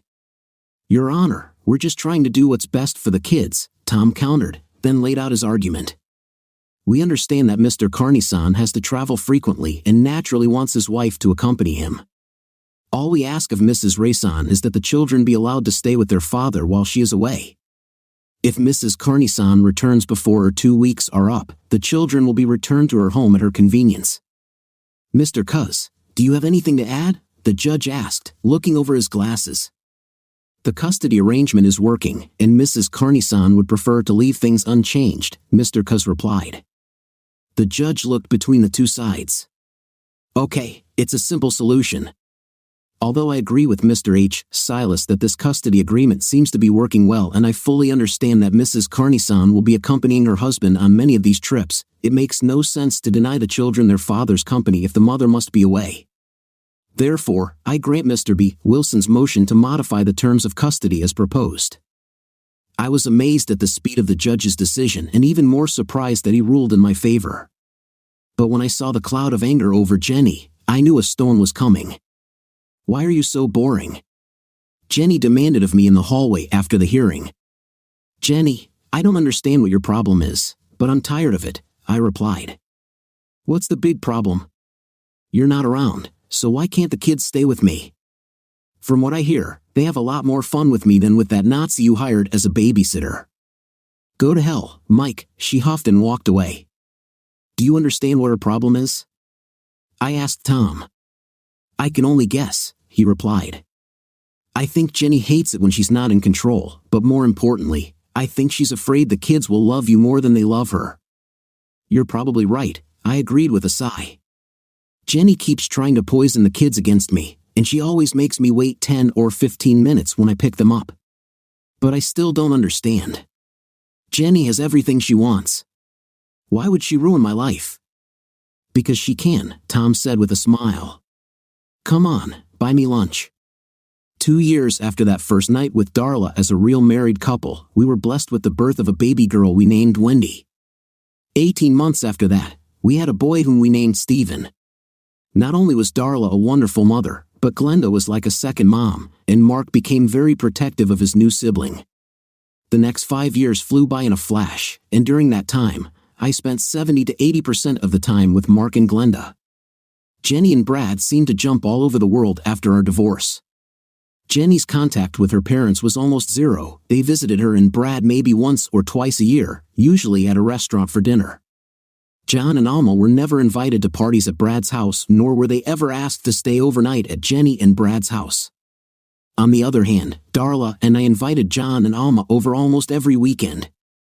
The kids loved having them around, and I have to admit I did too because they were like my second parents. Plus, I enjoyed talking with John about his life. He had an amazing catalog of jobs throughout his life, from working on a ranch to driving a truck to working in an auto body shop. He was also one of the workers involved in the construction of the original World Trade Center. John had worked in various areas of construction: carpentry, drywall installation, and electrical installation. He could even design a house and pour the foundation. He could do all this despite his physical limitations. Sometimes John talked about his time in Vietnam, and in those rare moments when he spoke about his war experiences, wild horses could not have pulled me away from the chair next to him. He was a true American hero. It really bothered me that Jenny ignored her parents, and I know it hurt them deeply. I tried to talk to my ex-wife about her relationship with her parents and received the standard answer from her: "Mind your own business." I continued to follow Jenny and Brad on social media because I found it interesting to see their lives, and the children liked to see pictures of their mother in the newspapers. When we first separated, I watched carefully to see if Jenny and Brad's marriage would fail, as I was sure it would. But as the years passed, Jenny and Brad seemed to be very happy, although I never asked. According to Mark and Glenda, life in Brad's house was pleasant. The kids even liked Brad, and he seemed to treat them well. He bought them a lot of things that children typically enjoy. Unfortunately, Alma died of cancer about 8 years after our divorce. She spent her last days on the ranch with us. The funeral, which was held locally, attracted a large crowd. The ranch had a private cemetery dating back to the 1870s, and John asked permission to bury Alma there. We, of course, agreed. John also asked permission to be buried next to her, and again, we agreed. I wasn't sure if Jenny would come to the funeral because she had only spoken to her father once since her mother died, and that was when John called his daughter to tell her about her mother's death. However, Jenny came with Brad. She was wearing a dark blue dress and sunglasses. I was a little surprised by how Brad looked. His hair was starting to thin and gray, and he had a hint of a beer belly. It seemed to me that he spent too much time traveling, eating out, and not getting enough exercise. John stood up to greet his daughter, and it was an awkward moment. They just stood there looking at each other for what seemed like an eternity until John hugged his daughter. At first, Jenny just stood there, but then she slowly hugged her father. Brad then walked over and shook John's hand, expressing his condolences. Mark and Glenda, who had been crying, came up and hugged their mother.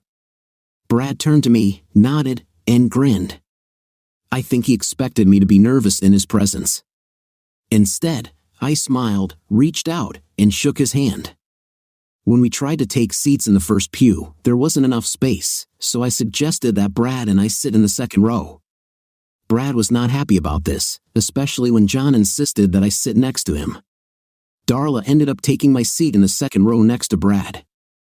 As the service began, I heard Brad grumbling from behind, and then I heard Darla hiss something back at him. After a moment, Brad stood up and left.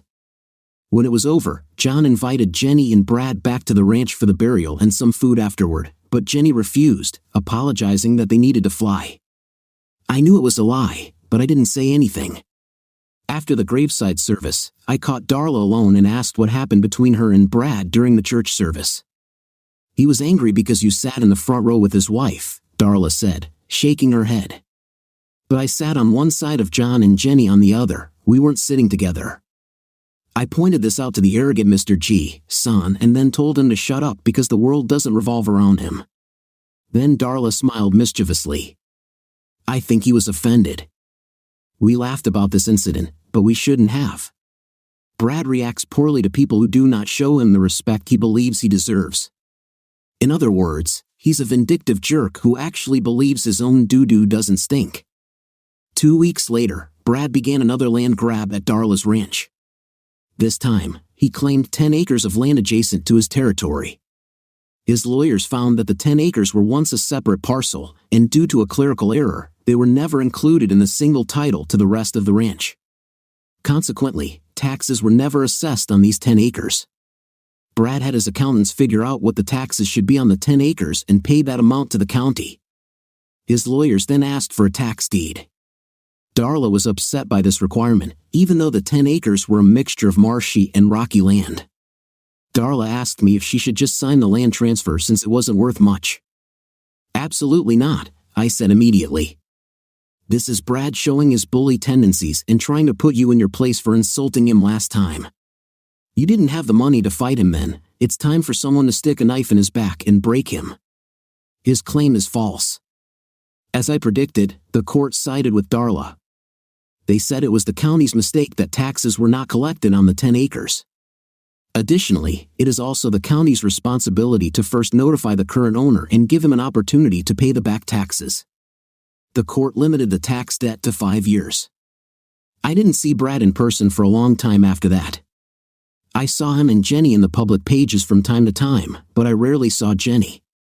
More often than not, when I came to pick up the children, one of the staff was already preparing them at the front door, which was normal.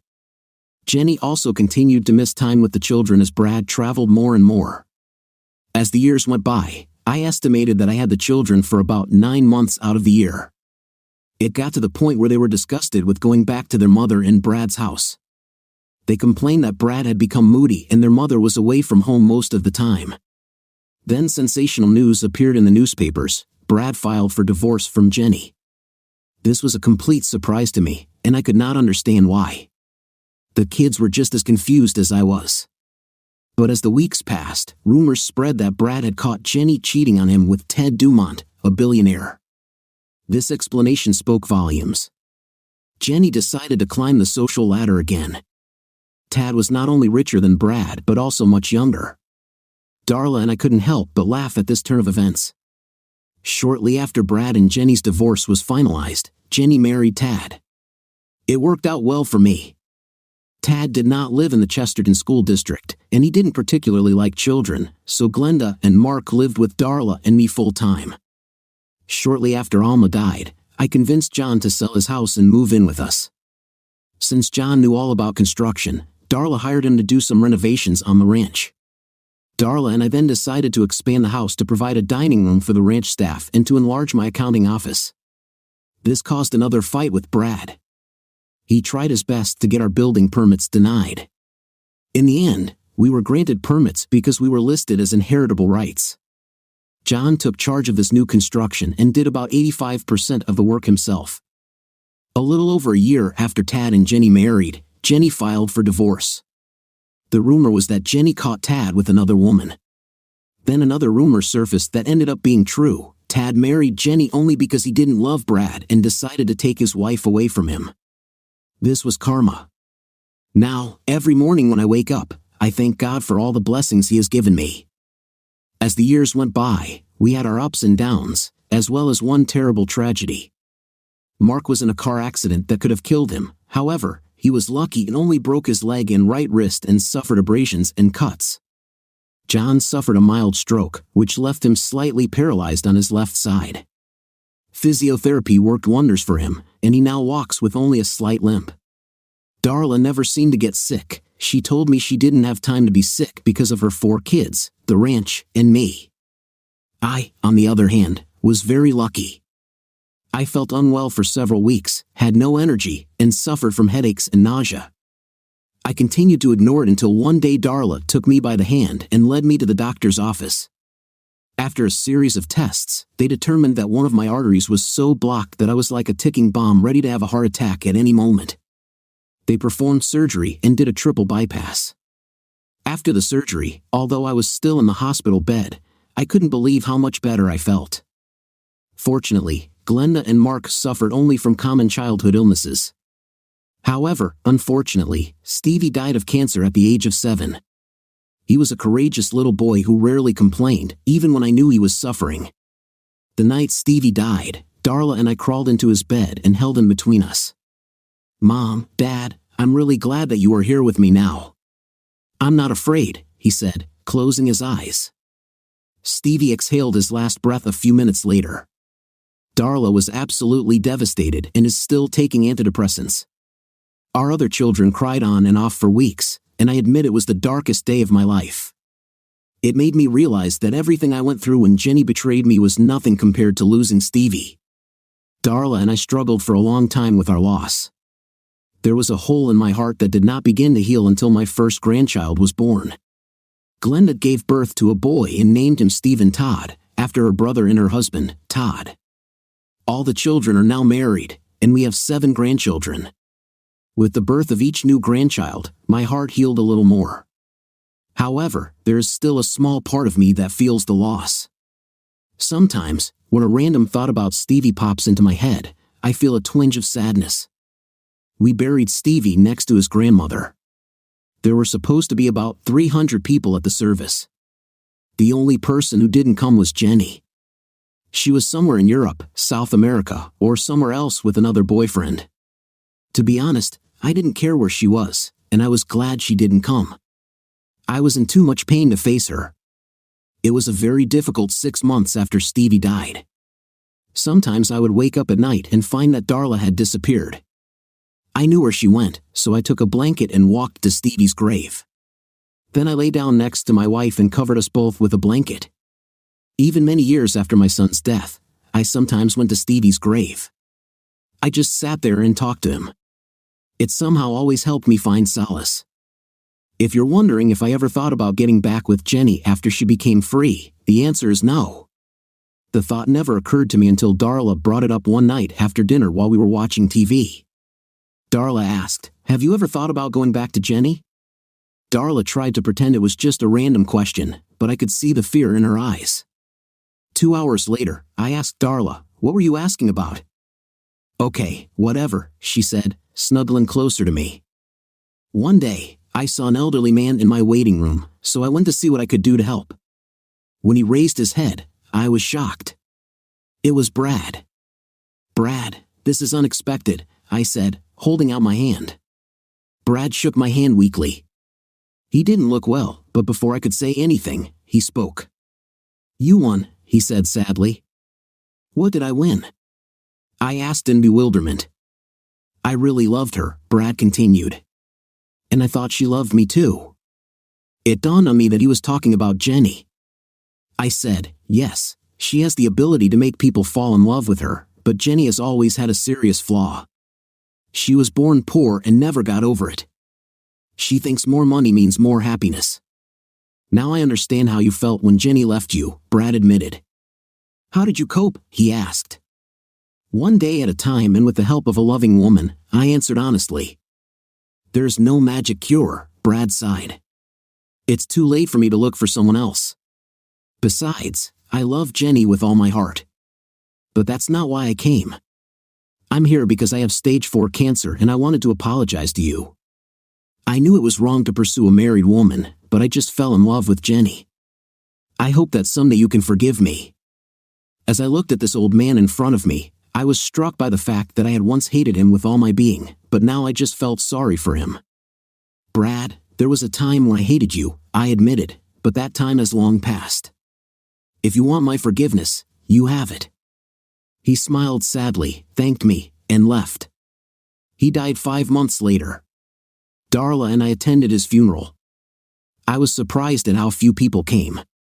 However, one of those present was Jenny, and she seemed very upset about Brad's passing and even more upset about me. "You should have come and enjoyed yourself, shouldn't you?" Jenny exclaimed. "You couldn't just let me bury him in peace? You wanted everyone to see that you won." I was furious. "You're a hypocrite. You left him for a man with a lot of money and now you're crying crocodile tears because he's dead. Brad apologized to me a few months ago, and I accepted his apology. Have you ever apologized to Brad for betraying him?" I didn't wait for an answer. I took Darla by the hand and we left. The drive home was quiet for quite a while, but then Darla turned to me and asked, "Who put it in your cereal this morning?" I couldn't help but burst out laughing. Darla always had a way of making me laugh. When Brad's will became public knowledge, I was surprised. He left the bulk of his fortune to charities in his alma mater, but he also left $2 million to Jenny. With inheritances from 2 wealthy husbands plus this latest inheritance, Jenny was well provided for.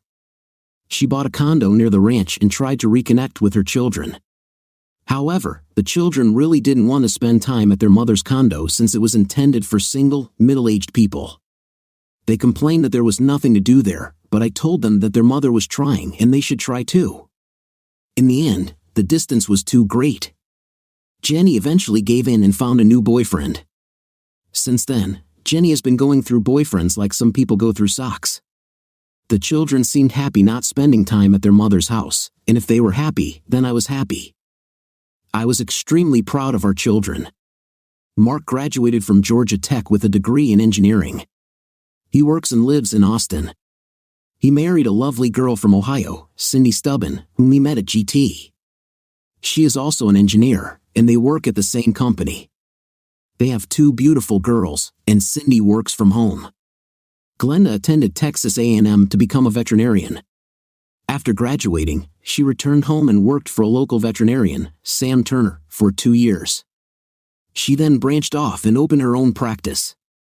About a year later, a young veterinarian, Todd Amberson, bought Sam's practice.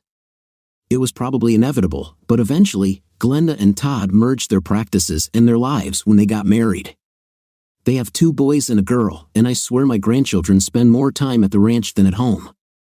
Not only do Darla and I love having them around, but Jenny's grandfather probably spends more time with the kids than anyone else. They absolutely adore him.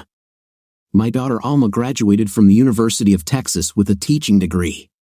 She now teaches 3rd grade at Chesterton Elementary School. She married her college boyfriend, Jerry, who teaches at Marion High School. He is a chemistry teacher, and they're expecting their first child in 3 months, give or take a few days. I couldn't be happier because I adore my grandchildren. They are better than your own children. I'm kidding, but there's something about grandchildren. You can spoil them to the point of exhaustion, and when they become capricious and irritable, you simply return them to their parents. Mark married a beautiful girl he met while on holiday in England. No, she's not British, she's just an American who was also on vacation. Her name is Sally. She is short, only 5 feet, with long dark hair and purple eyes. I joke that she's a mini Elizabeth Taylor. They have 3 children, 2 boys and a girl, and we just found out she's pregnant with their 4th. It amazes me how easily Sally has babies considering how small she is. The years continued to tick by, and before I knew it, Darla and I celebrated our 30-year wedding anniversary. I hadn't seen Jenny much in recent years. The children talk to their mother from time to time but rarely see her. According to the children, time is beginning to catch up with their mother, as it does with all of us.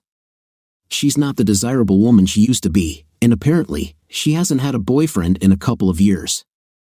Jenny called her father once every 2 months. He was approaching 90 years of age but still moved well and was as witty as ever. Conversations between father and daughter were always quite short and always left John a little depressed. When I once asked him why he didn't talk to Jenny more, he admitted that he just didn't know what to tell her. This made me sad for John. Another Christmas was quickly approaching, so I went to the mall to do some Christmas shopping. I've long accepted that I'm absolutely useless at choosing gifts, so I just find out what stores my family likes to buy from, then I go there and buy gift cards. I know it sounds callous, but this way I will never go wrong with the size, color, or anything else, and so far I have not received a single complaint. Just when I bought the last card and was feeling hungry, I headed to the food court to order a Chick-fil-A sandwich and lemonade. I was just about to take the first bite when I recognized the woman sitting 2 tables away from me. It was Jenny. She sat alone, watching people pass by. She looked especially interested in the families filling the mall. Jenny was no longer the beautiful woman I married. She had gained 15 pounds and developed wrinkles. Even from where I was, I could see the pigment spots on her hands. However, she looked attractive for her age, but there was a loneliness in her eyes that really caught my attention.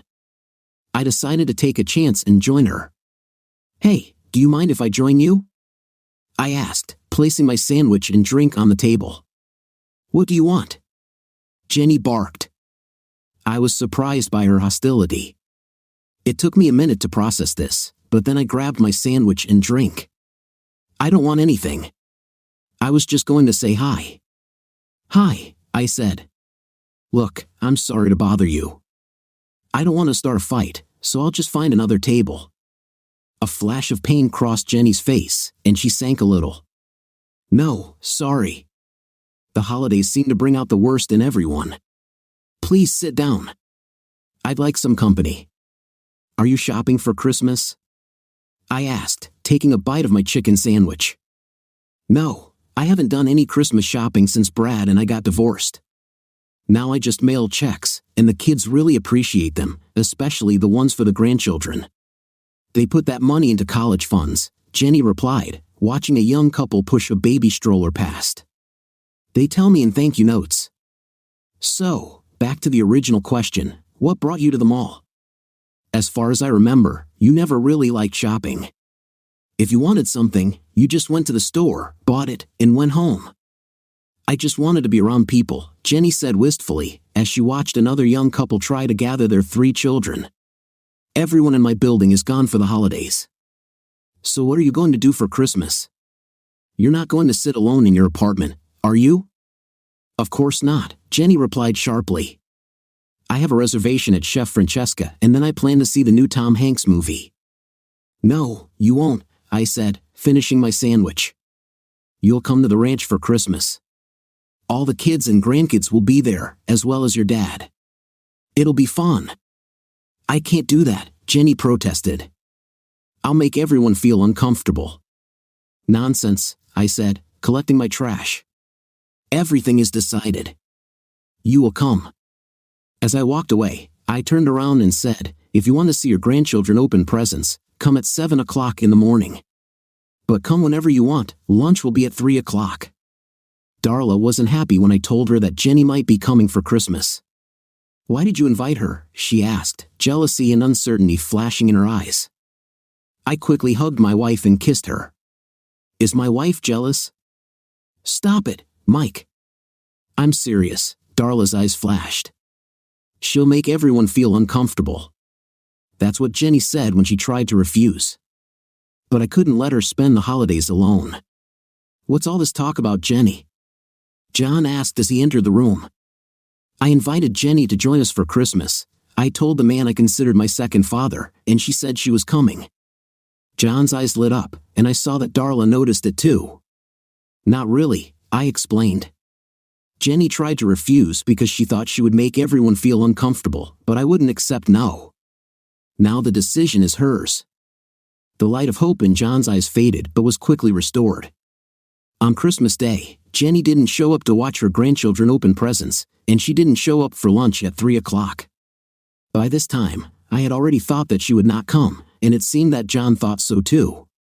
He looked sad and sat alone on the side. I felt sorry for him and finally sent my youngest granddaughter, Christy, who was 4 years old, to pick him up to play her game.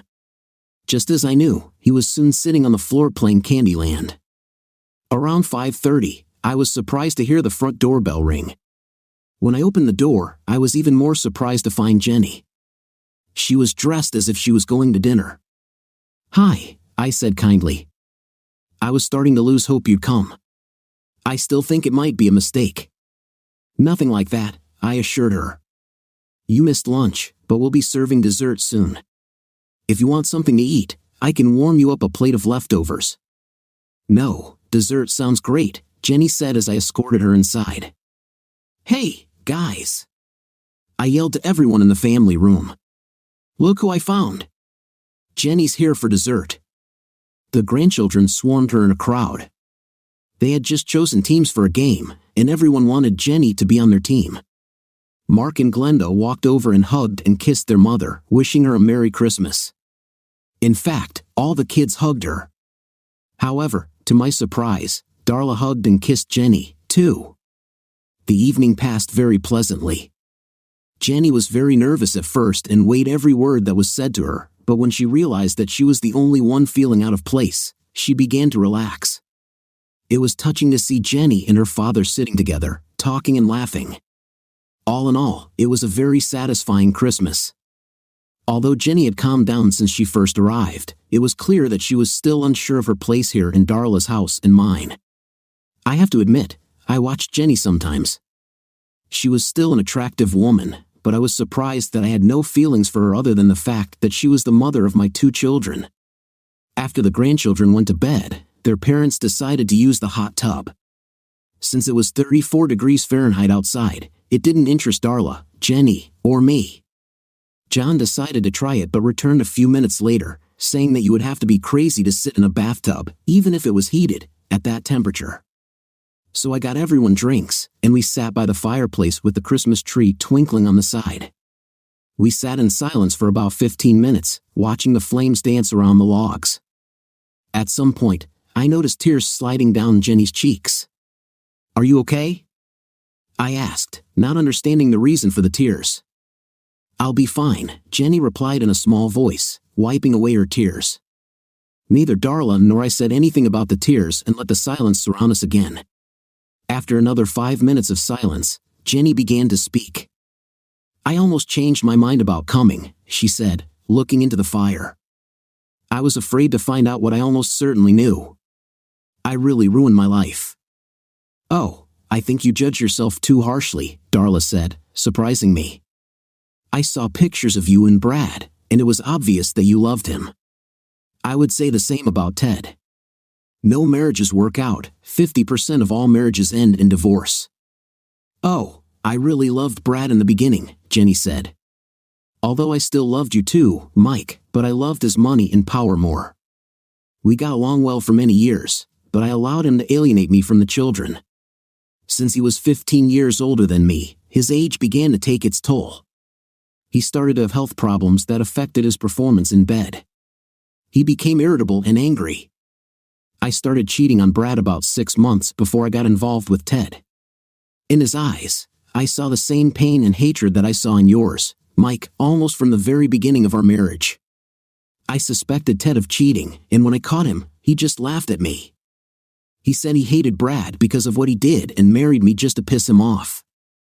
I was devastated and suddenly realized how you and Brad felt after I got rid of Ted. I decided that I was done with marriage. I would just enjoy my life. I had more than enough money to do whatever I wanted, so I got involved in one loveless adventure after another. I was so selfish that I put my own desires before the interests of my children. I'm surprised they don't hate me." That was as close to an apology as Jenny could get. After a few more minutes of silence, Jenny drained her glass and stood up. "I have to go." Darla, John, and I tried to convince Jenny to stay the night, but she refused. So John and I walked her to the car. Her father hugged her tightly and told her he loved her. This brought Jenny to tears again. She wiped them away, and before getting into the car, she hugged me tightly and said, "Thank you." Then Jenny left. I don't know what the future holds for us. I truly believe that Jenny regrets many of her life choices. Whether she tries to reconnect with her family is up to her. The house is now silent except for the occasional crackle from the fireplace. I couldn't help but think about how sad my ex-wife was, and yes, I felt sorry for her. For me, I'd like to kick myself for all the time I spent trying to find a way to get back at Jenny and Brad. As I sat and watched the dancing flames, I was reminded of the Bible verse, "The race is not to the swift, nor the battle to the strong, nor bread to the wise, nor riches to men of understanding, nor favor to men of skill, but time and chance happen to them all." So, Mike Wilson went through incredible trials, facing betrayal and treachery. But despite all the blows of fate, he was able to find the strength to rebuild his life and find true happiness. Jenny's actions led her to emptiness and regret, reminding us that the pursuit of illusions often turns into the loss of the most valuable things. In the end, as the saying goes, but time and chance are for them all. Thanks for sticking with us. See you in the comments and see you in the comments too.